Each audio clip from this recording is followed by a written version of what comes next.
Walk through a storm, hold your head up high, and don't be afraid of the dark.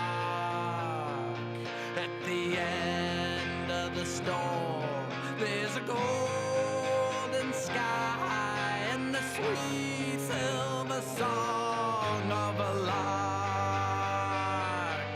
Walk on through the wind, walk on through the rain, though your dreams be tossed and blown.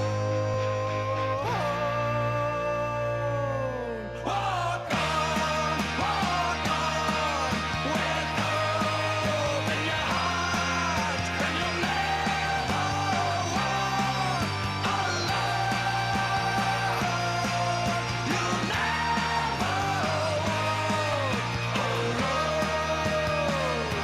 when you walk through a storm, hold your head up high and don't be afraid of the dark. At the end of a storm, there's a golden sky and the sweet silver song of a lark. Walk on through the wind, walk on through the rain, though your dreams be tossed and blown. This is a good jam. How long are we supposed to let it play before we come on? I think get to that chorus and let it run just a little bit. Come in like maybe at this point. I'll make a note for next time. Come in right there. And then just fade it down. And then you come in all hot. Like you're pissed off about something because you're from Jersey, so you are. What's happening, Matt? Nothing much, AJ. How are you? Good. I'm repping my losers right here. It's just the shirt I pulled out today. That's all. You jumped Real- on the bandwagon. You went No. with the number one team in MLS. No. I made it known. I'm an NYFC fan. I just pulled this out today. I felt like being a loser. Why would you do NYFC and not the Red Bulls? The Red Bulls is the Jersey team. Yeah, I don't know. I like the uniforms. Like when you take a chick to the track, she's like, "Oh, look at that pretty pink horse. Let's bet on that one." I didn't like the Inter Miami pink uniform, so I said, "Let me look for somebody else," and New York popped up. Well, there you go. So what's new? Man, bro, there's all kinds of stuff going on. All kinds of stuff. Did you watch the fight? The Mike Tyson fight? I hate to say this. I'm ashamed to say this. I was steadfast in saying I wasn't going to watch it, Mm-hmm. and I watched it. Yeah, why did you have to be steadfast that you weren't going to watch it? What do you got against Mike? What did he ever do to you? He's 58 years old, guy. Like, Yeah. he's just old. I And know. like that Paul guy, it's just all a show. It's a gimmick. I mean, Mhm. I get it. It's a $20 million payday for Tyson. I would do it every day of the week. Yeah. I'll tell you what, that women's fight before was insane. That was a really good fight. That's Nick the Flicks. He's all into her. Soriano, he watches her. He travels all over the place watching her. That was a great fight. That was insane. I was amazed by that. But like Tyson, just what did he purposely wear the knee brace? You know, to like just make it even more of an effect of how old he is. I mean, he did crack him once, but I think I read he landed like 18 punches. Yeah, something like that. I don't. I was so PO'd listening to Roy Jones. I mean, I just wish he would shut up. He is the worst. Like Roy Jones, the worst ring announcer ever. Then they bring Rosie Perez in, who I love, but not as I love her on Twitter. I've gone back and forth with her on Twitter during boxing matches before, but I don't want to hear her.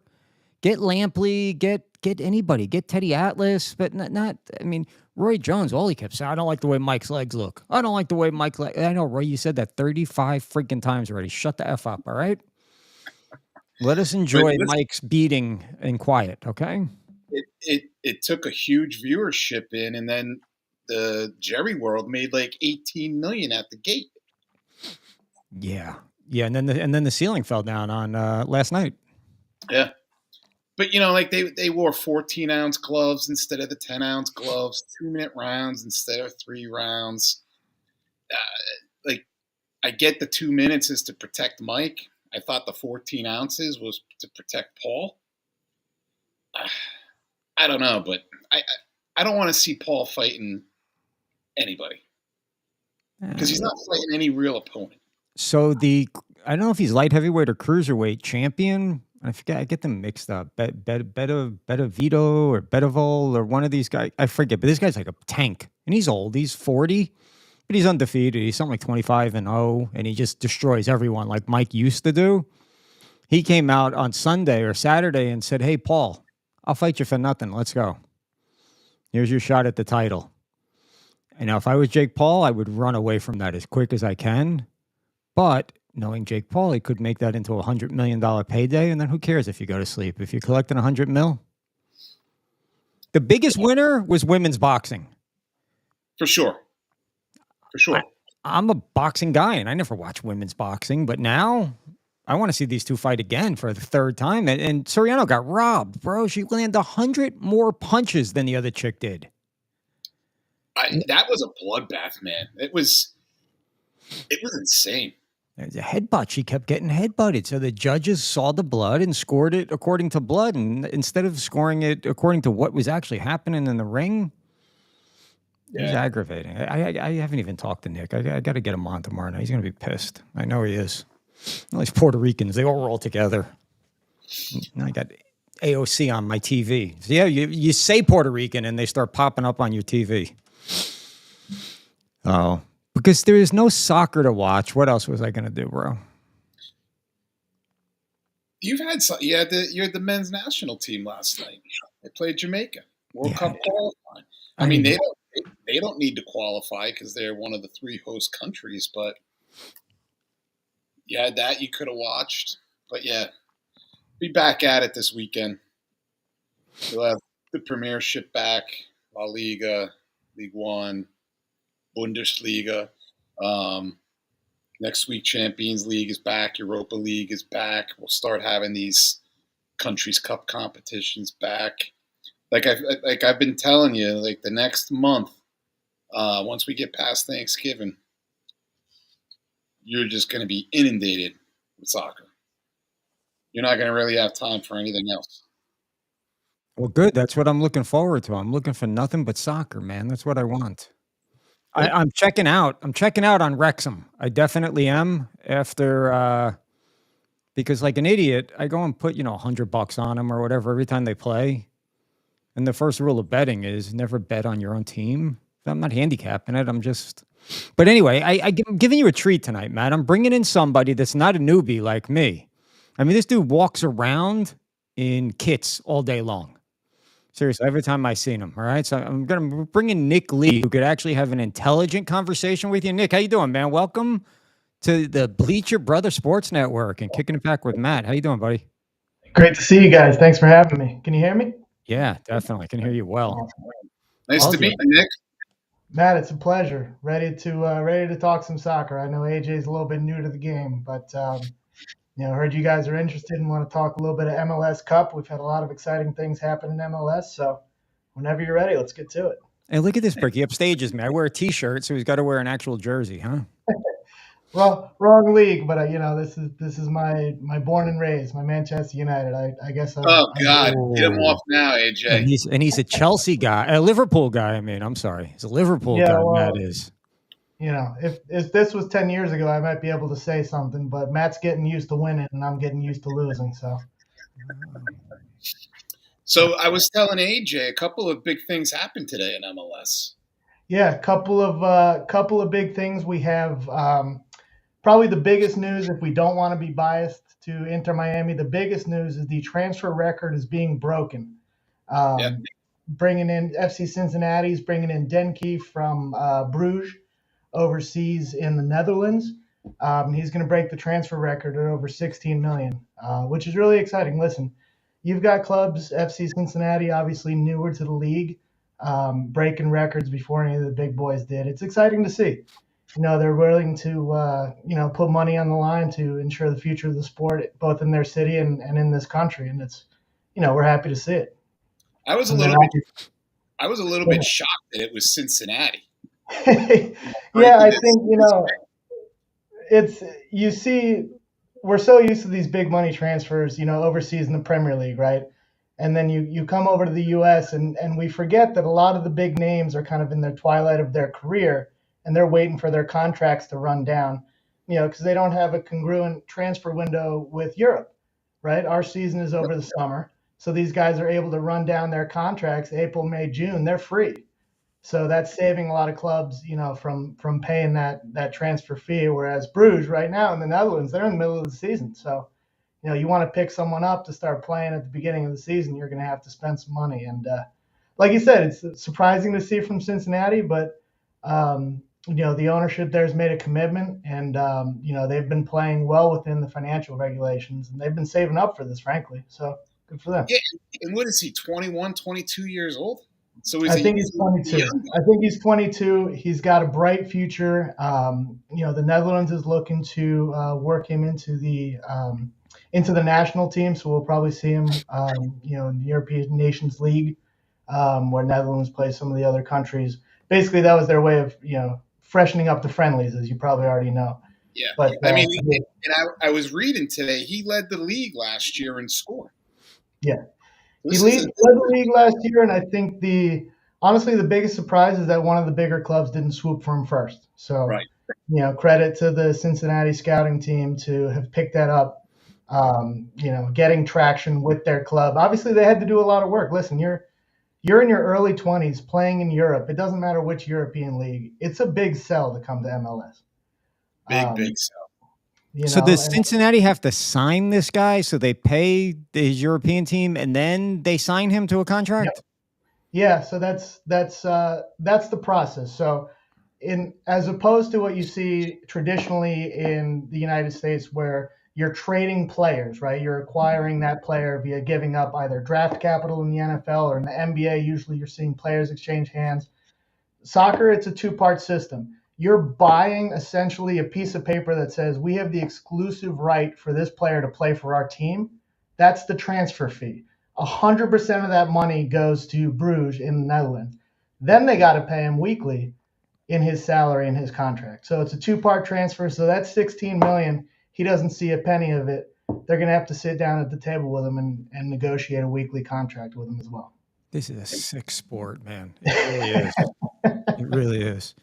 Yeah, well, listen, the clubs make a lot of money, and Cincinnati, like Matt was just talking about, he's surprised to see it. Not only is it a big investment out the door, then you got to pay his salary for the next 5 to 10 years and be, within the salary cap. He's going to want a lot of money coming up front. So, good thing they have a relatively low budget right now for the rest of the roster. If the NFL could take this model and then Saudi Arabia, because they're getting in all these sports, start up their own football league, then the NFL could trade the Jets to Saudi Arabia. You know what I mean? A perfect world for like 6 camels and I don't know what the hell else, and a barrel of oil.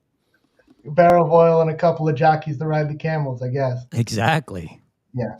It's interesting. You saw what we got there? The jockeys getting on the camels. Go ahead. I love it. Well, listen, before we get too far off topic, other big news, and we can get into the MLS Cup a little bit on the back of this. Tata Martino stepped down for quote-unquote personal reasons from Inter Miami as the manager, as the head coach. And we've seen a history of Tata Martino, not Martinez, stepping down from roles when he doesn't get enough of an influence over the rest of the team in terms of transfers and management. He had his biggest row when he was managing the Mexican national team, where the federation was trying to dictate who was playing, and the Argentine federation tried to do the same thing to him, and he stepped away. So my guess, and listen, I'm not on the inside where they're having these conversations, but when you've got Lionel Messi, Luis Suarez, Jordi Alba, all on your team, and you get bounced in the first round of the playoffs, he's probably going to fall back and say, "Oh, I didn't have enough say over the team." Frankly, he underperformed with one of the best and most expensive rosters in the MLS, and we're seeing him walk away on mutual terms. So you'll probably see a few stories coming out saying, "Oh, he wasn't happy with the way the club was run." Let's be honest, he got bounced by the 9th seed FC Atlanta, the Five Stripes, in the 3-game series in the first round, and frankly, that wasn't good enough. So, change in management over at Inter Miami, and if they're going to capitalize on this old roster they have, they need to bring in someone who's fresh and who can take the team in a different direction. Because you can have the Messis and Suarez of the world, but if you're letting in 4 goals a game, you're never going to win. Didn't this guy win the MLS Cup at one point? He did, but the problem is, if you're not doing it with Messi on your roster, you're getting fired. At the end of the day, he's got those 4 big-time players from Barcelona on that team, because you got Busquets there too. You got Busquets there as well. You can do. In the season that they had, AJ, correct me if I'm wrong, Nick, but I think Inter didn't they break like the points record this season? So they broke the regular season points record. They finished the season with 74 points. To put it in perspective, the next closest teams were both of the Los Angeles teams, LAFC and LA Galaxy. They finished with 64 points each. So that's 3 wins and a draw better than any other team in the league, and the highest points total ever seen in MLS. The clear-cut number 1 seed going into the MLS Cup. But they just couldn't get it done. And I think when you have superstars that are aging, you need to put in hardworking, hustling players around them to do the work that they're not able to do. And we saw that in Miami. Now, granted, Jamal Taire for Atlanta came up huge. So they played a 3-game elimination series in the first round of the MLS Cup. And this is a young winger for Atlanta who only scored 4 goals the entire season. Scored 2 goals in 20 minutes against Inter Miami to send them packing. But that just goes to show you can have a team where you don't have a bunch of all-stars, but the Atlanta team buys into the strategy, and they all work super hard, and they create chances. They press all over the pitch, and you can have 4 Barcelona stars. The problem is they got no one else to pass to, and they got no one to defend. Inter Miami's not going to go very far, so they've got a lot of changes to make on that side of the ball. I want to say that Messi and Suarez accounted for like 60% of the goals scored this past season. If you throw in Messi's assists, they had a hand in almost 80% of the goals that Inter Miami scored in the season. Yeah. So, and they do have a good young goalkeeper, but the problem is the defensive line is terrible, and Jordi Alba's too old to help him. He plays wing back anyways. He spends 60% of his time in the offensive side of the pitch. Now, another part to Atlanta, we had our boy, if you're a Premier League guy, you'll remember Brad Guzan. Yep. Brad Guzan, 40 years old, starting in goal for Atlanta FC. He made 18 saves over those 3 games. So, part of what kept Inter Miami from winning. So, what is your take on the number 1 seed having to play in that 3-game knockout? Are you as into opposed to having a bye?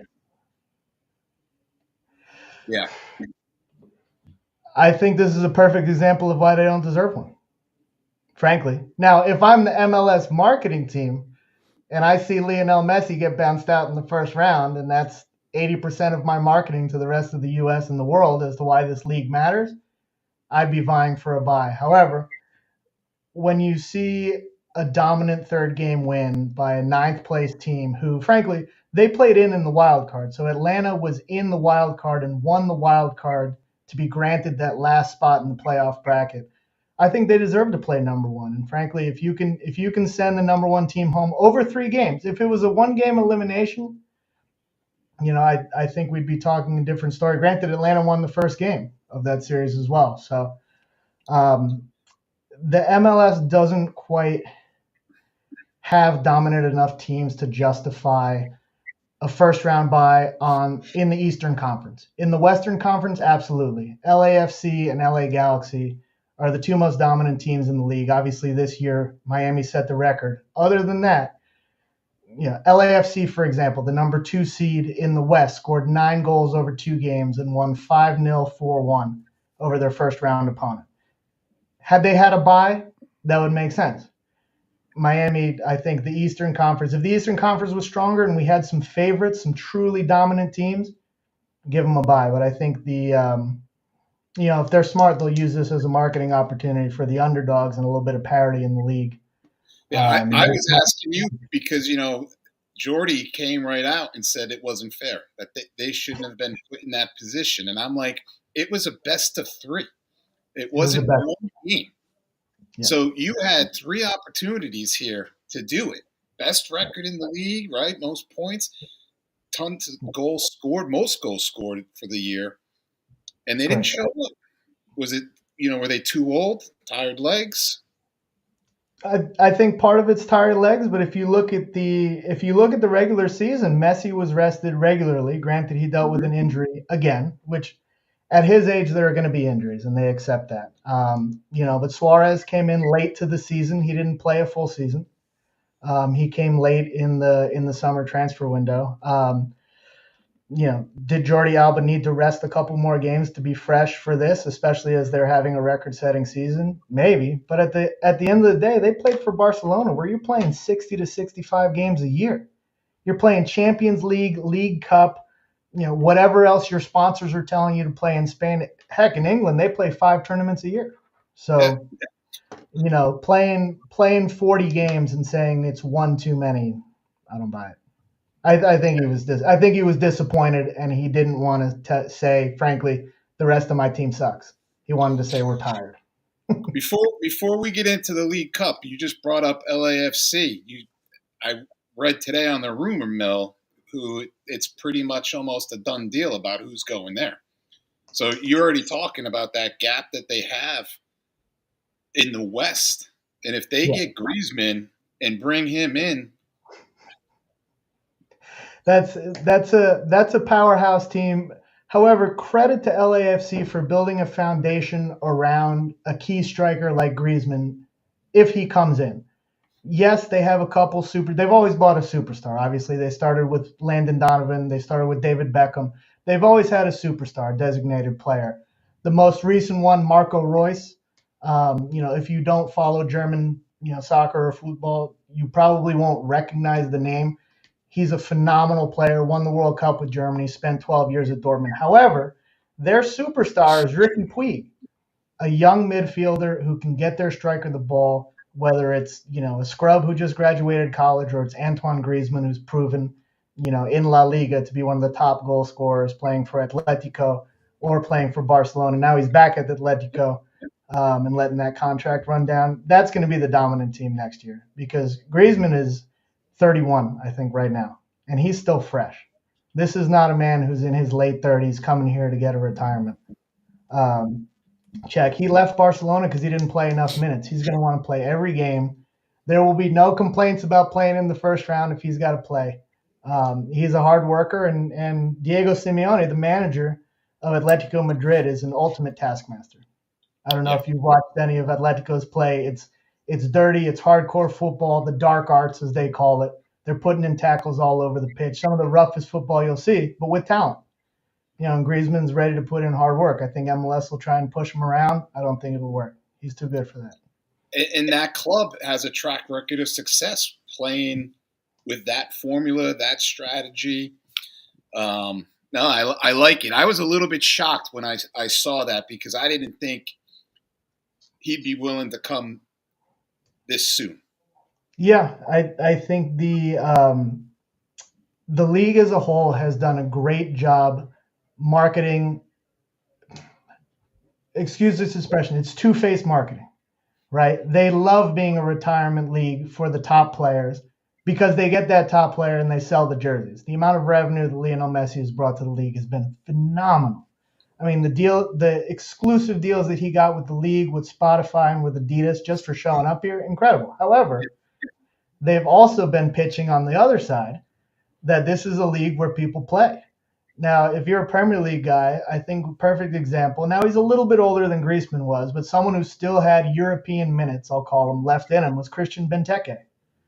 That's a man who can score anywhere, and he came to the MLS and he led the league in scoring ahead of Messi and Suarez last season. So I think the opportunity to make a name for yourself and the fact that we're in, I don't know if I'm allowed to say this, but I believe it, the greatest country in the world. The MLS is pitching to these younger players and saying, there's a future here for you. There's a future here for your family. You want to build something special. You want to be part of the league in the future, whether it be through promotions or management or partial ownership of a club. This is a 30-year opportunity for you. This isn't, go play in Saudi Arabia for 2 years, miss your family, miss everything about the first world, and want to get out of there. So, MLS is doing a great job attracting those slightly younger, extremely talented players. I think that Saudi league is going to be a huge help for MLS. Yeah. Because, as you've seen the past year and a half, 2 years, the Saudis are just throwing all this oil money all over the place. These guys are going there. They hate it, and they leave. Look at Jordan Henderson. He didn't even make it through half of a season. Yeah. Now you have Neymar leaving. He's apparently going back to Brazil to his boyhood club. Yeah. He wanted to go to Inter and relink up with Suarez and Messi and run Barcelona back even more.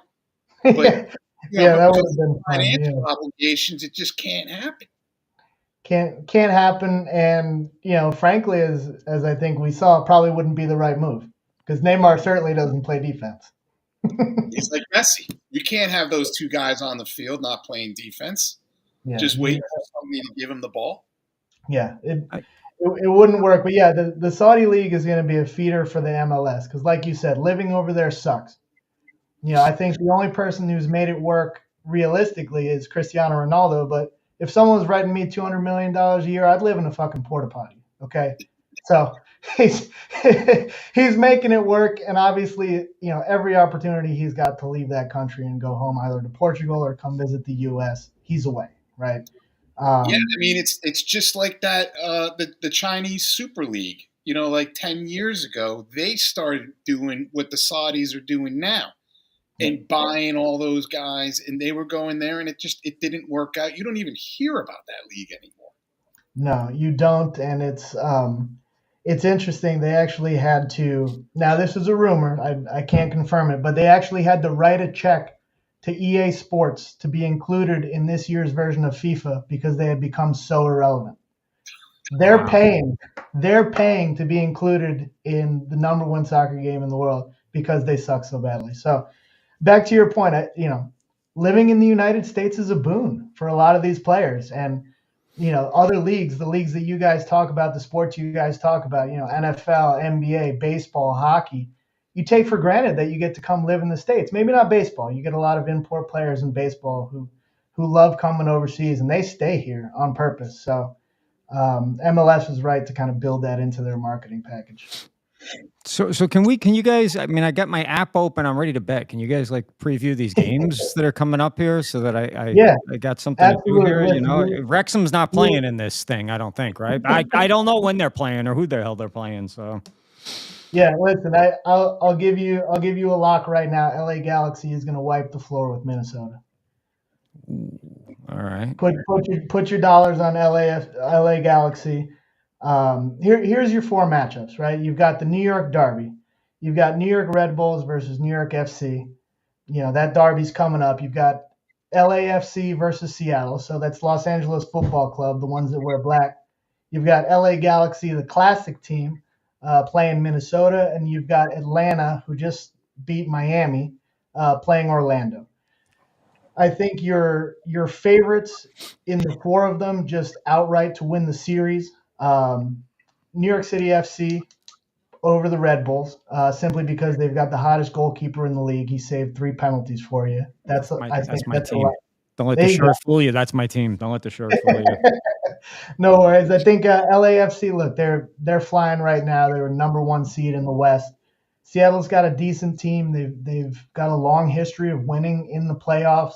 but LAFC is too strong. You got one of the best goal scorers in the history of the league, Carlos Vela, on the bench. Granted, he was injured for a while. He's back. With Vela available off the bench, LAFC is a lock. LA Galaxy is the hottest team in the league right now. You got Ricky Puig. You got newcomer of the year, Charles Peck, who had 3 assists in the last series. You got Marco Royce coming off the bench. Too hot for Minnesota. And then Atlanta, I think, is going to be flying high after bouncing Inter Miami out in the last round. Jamal Tahiri with a couple of goals. Guzan, like I said, 18 saves over 3 games.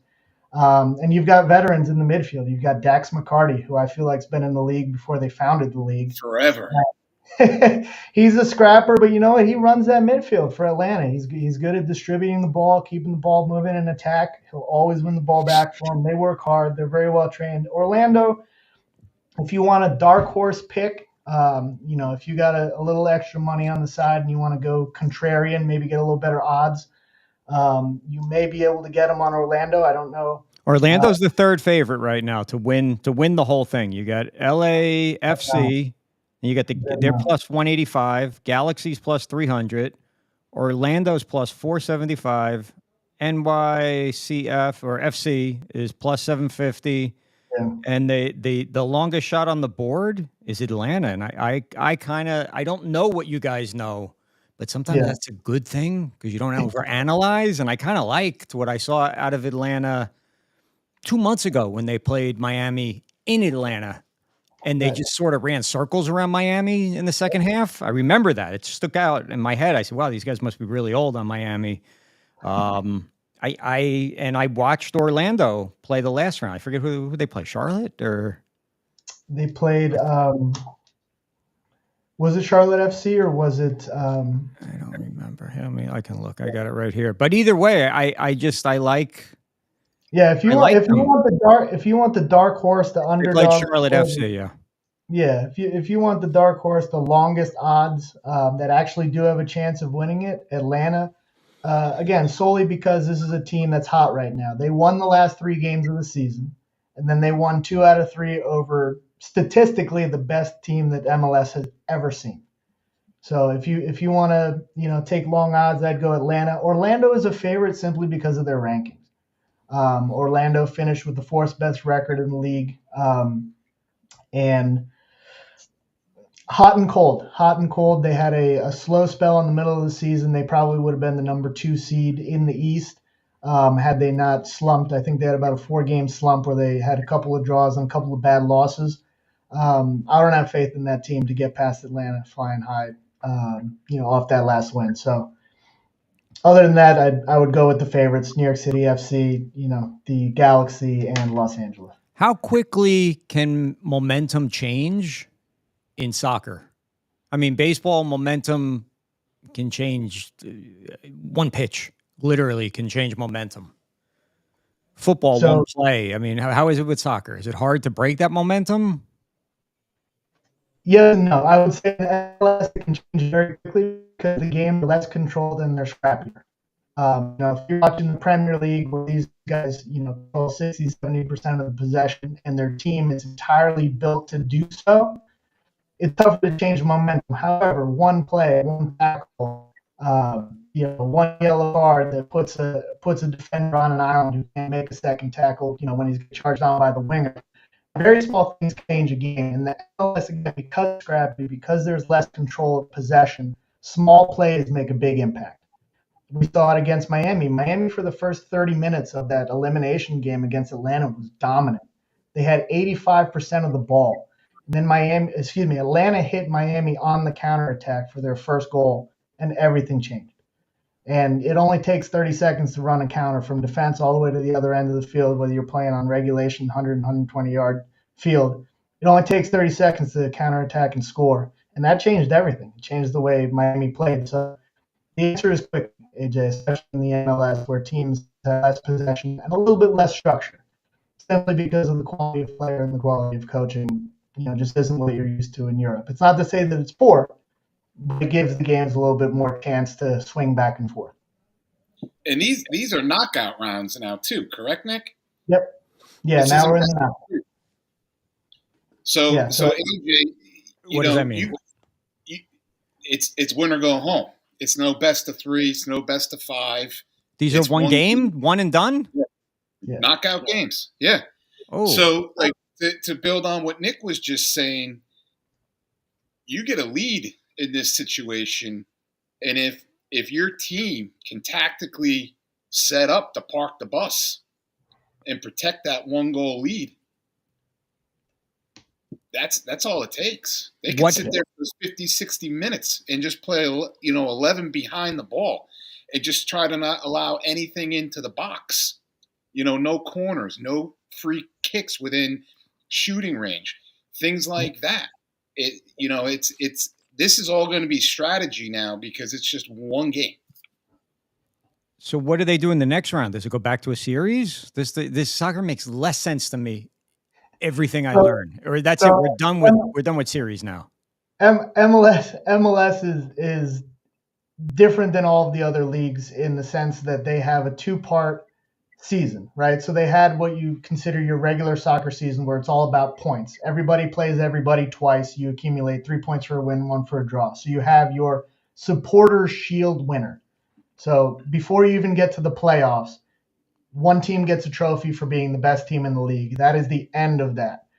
And then you have their bracket, which is their elimination tournament, which starts with 2 rounds of series. You have the wild card series, and then you have the quarterfinals, which is a best of 3, and then you've got knockouts from here.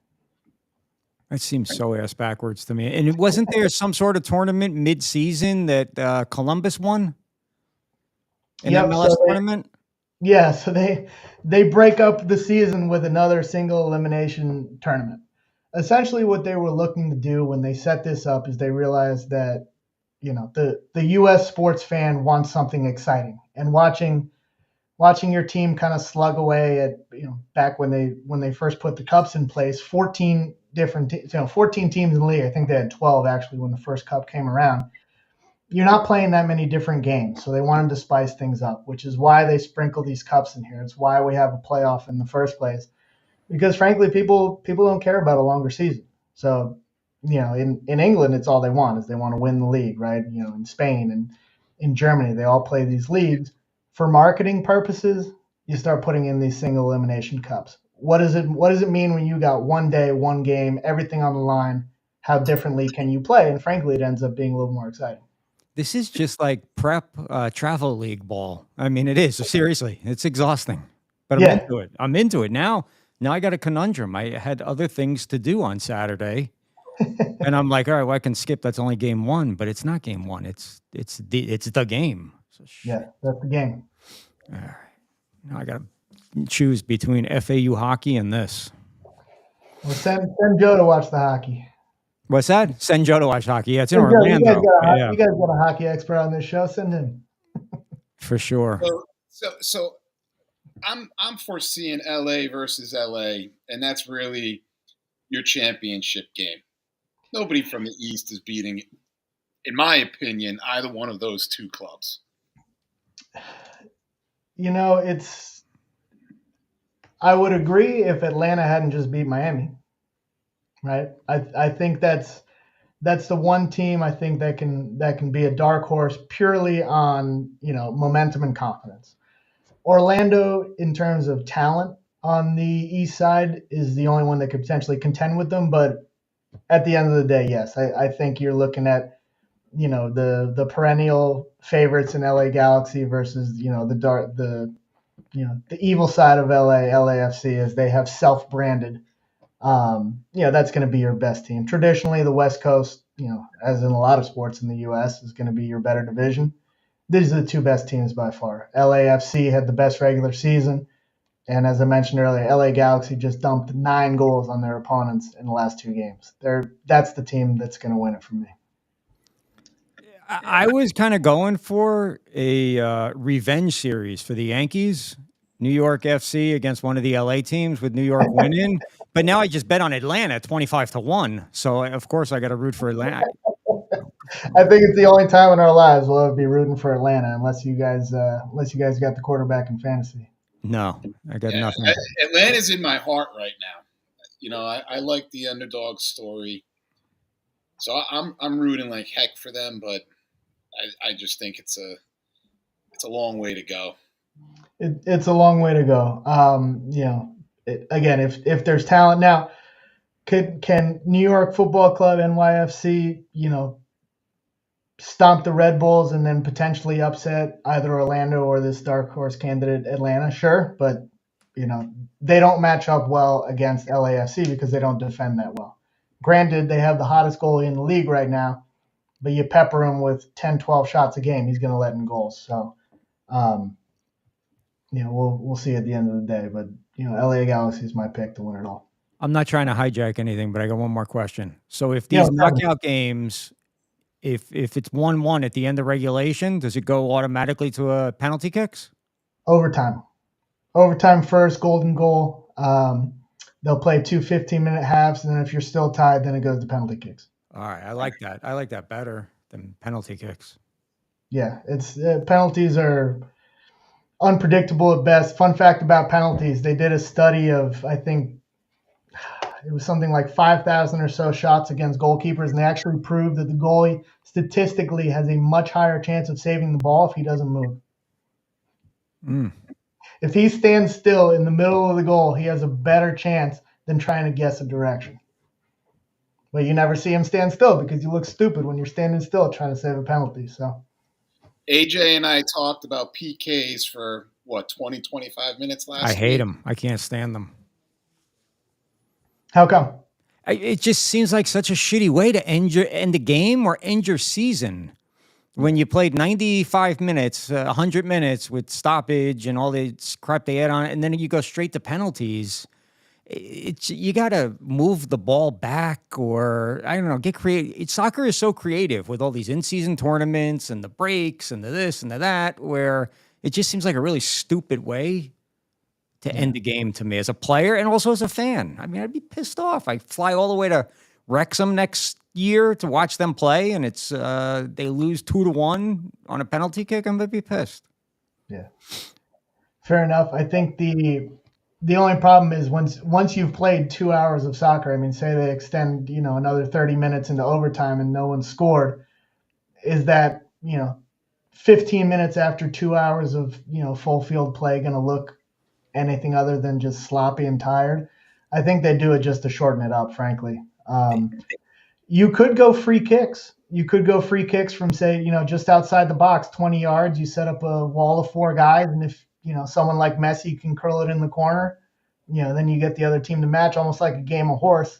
I don't know that they'd ever put that in because it's hard to regulate, but that would be exciting when you see a guy bang it in over the wall from 20 plus yards. That's a lot better than when he's standing at 12 yards with the goalie at his mercy. So that could be a fun way to do it. I like that. What about like a power play sort of thing, where you take 5 guys against 3 guys and the goalie, and then you start them at midfield and they get 1 shot, and then it goes back the other way, kind of like football overtime.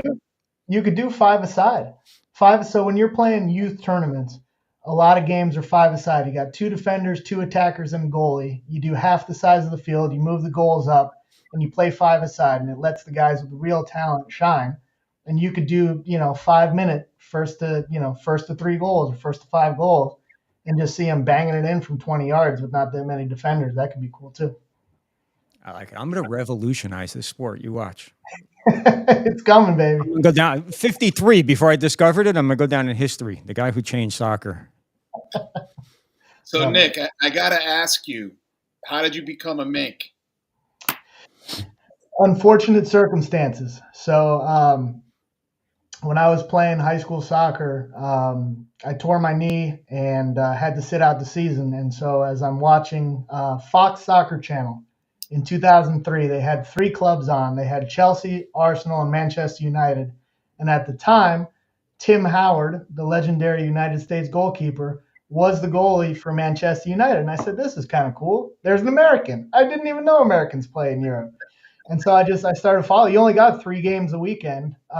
Chelsea was the other dominant force. It was a lot of fun watching Drogba play and Lampard and all the legends. But I stuck with the American, and then, frankly, I fell in love watching Wayne Rooney. Just an absolute wrecking ball of a player. scoring ridiculous goals, hitting 40-yard passes onto someone else's cleats. Just a phenomenal talent, and that was when they didn't suck. So, I fell in love with the style of play, and like I said, I only had 3 to pick from, so I went with the American. I became a Liverpool fan because Steven Gerrard was he's my favorite player of all time. Is he? Awesome. Awesome Did you box. go to the Liverpool Barcelona match in 2016 when he came here? I actually went in like 01, 02 when it was him and Michael Owens before Owens left and went to Real. Yeah. They played at the old Giants Stadium. It was them. It was Roma. I think AC Milan and I'm pretty sure Real Madrid.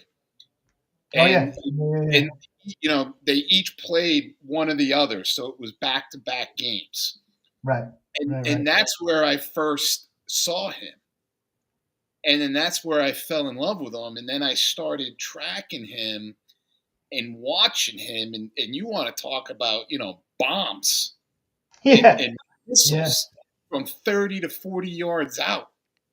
This guy was never afraid to pull the trigger. And I will be honest, it kind of broke my heart that he came here. Really? I really wish that he would have done what Jamie did, Jamie Carragher, and just you hang up the shirt and you don't play for anybody else. And especially because it was his boyhood club. He's from there. Yeah. And he was so tempted to go to Chelsea and play with Lampard. He said, fuck it. I'm going to stay and be true here. Yeah. And then when it was over for him in the Premier League, I just wanted to see him hang it up. Yeah. Because Eric did. Honestly, I think he wanted to come here and win the league.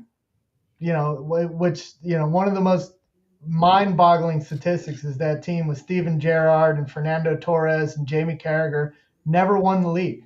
Nope. Right, and I think the almost a disservice to the quality that they had on that team over the years, and a low budget team at that. I mean, they were never one of the big spenders. It was a lot of homegrown talent. Maybe he just wanted to come here, get $40 million, win a little trophy, put it back in his cabinet, and fly back over the pond. So I still can't believe it. They didn't win it that year when they had Suarez, Sterling, and Sturridge. Well, they lost by 2 points, I think, that year. And because of who? Gerrard slipping on the pitch in that must-have game. At the center circle where he tripped on his own ass and left the breakaway. Now I laugh. I love that moment. That's one of my favorite moments of all time. But Matt, tell me how much that hurt. It was crushing because you had the feeling that was the year, and you knew Suarez was going to be going. That whole mess with Arsenal and all that crap, and it was crushing because I really thought, I was like 12 years in. You're not going to start crying, are you? Come on, man. No, I only cried when Ted Lasso ended, probably. Oh, all right. But AJ, you don't get it. Like, you were this powerhouse for years. Liverpool was. They were your New York Yankees. They won everything every year back in the 70s and the 80s. And then Man U with Sir Alex took over, and then it was Man U's turn. So Liverpool finally was getting to be competitive, pushing for Champions League places, all that good stuff. And then my favorite player of all time trips over his freaking own feet, and it loosens up and it causes the breakaway for them to come down and score. It literally cost them the title that year. Yep. Yeah, he literally tripped over the white line on the center circle and just there was no recovering. And unfortunately, at that point, he was a little bit longer in the tooth. He was a little bit slower. And there were rumors that the Liverpool fans were fighting so hard against that he was just too old, that he just didn't have it anymore. And there was a staunch defense, and he mounts this incredible season. He's one of the most dominant players in the midfield in the Premier League all year. And he literally just falls over and nobody touches him. One of the most wild things that's happened in the league. And then they lose the league, and they hadn't won it in, was it 30 years at that point. So, yeah. But things are looking good this year. Yeah. Yeah. Who would have thought that Arne Slot comes in and takes over for Klopp and is just like, hey, you know what? I could probably even do a little bit better. I'm pleasantly surprised. I think he's got some of Klopp's ways in him, but Right. he also believes that you don't need 90 minutes of pedal to the metal. Right. You know what I mean? Like, Yep. all right, we're gonna play possession at times during the game. We're gonna work the clock. We're gonna use a strategy. We're not gonna go 120 at all times. And I think it's benefiting Salah because he's got a lot of mileage on those legs. Yeah. He's having a great season. I like some of this youth that's in the squad. And I was just reading before we came on to the podcast that Man U with this new gaffer, that they're telling him he's not getting any transfer budget for January. He's getting nothing for January and a smaller amount in the summer. Crazy. But wouldn't he have known that going in? So my guess, and I've watched. So I went back. I'd be lying if I said I was actively following, Sporting and all of his teams. I went back and watched the majority of his games and some of his press conferences. I truly believe that this is a man who walks into the stadium and says, these players that I have here will play better under my direction because I know what I'm doing. And he's got that supreme level of confidence. I don't think he wanted to walk into zero budget. I don't think he wanted to walk into a small budget, but I think he truly believes there's enough talent in that squad that's underperforming that if you put him in the right situations, he can win with the existing names.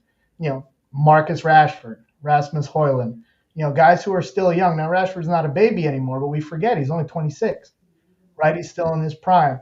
He's got Casemiro, who may be over the hill, but he just bought, Ugarte. He's got dominant defense in De Ligt. He can play three at the back with Lindelof, who he used to coach in the Portuguese league.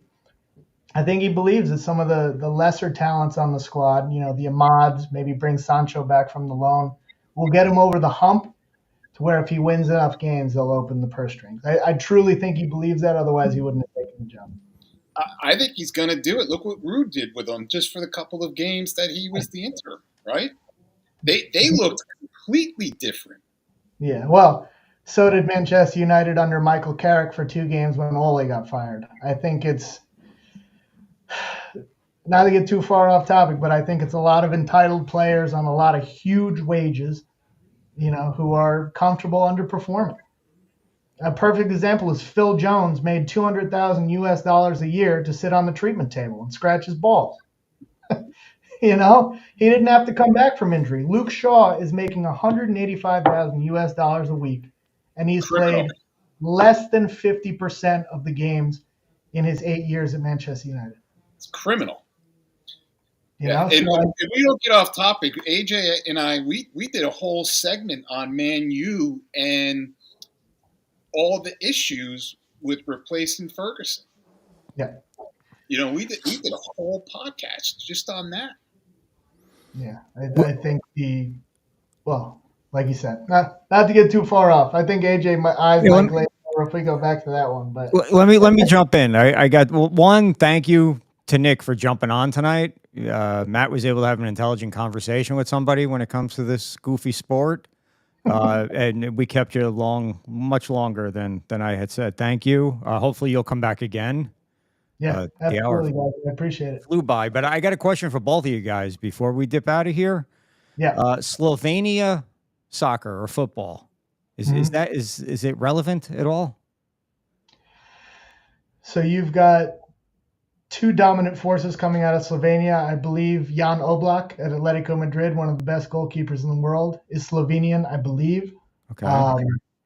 And their former star, who was relevant for a long time, was Marek Hamšík, who was a dominant winger who played in Serie A for Napoli, for Naples, for a long time. Are they relevant now, other than at the goalkeeper position? Not really, no.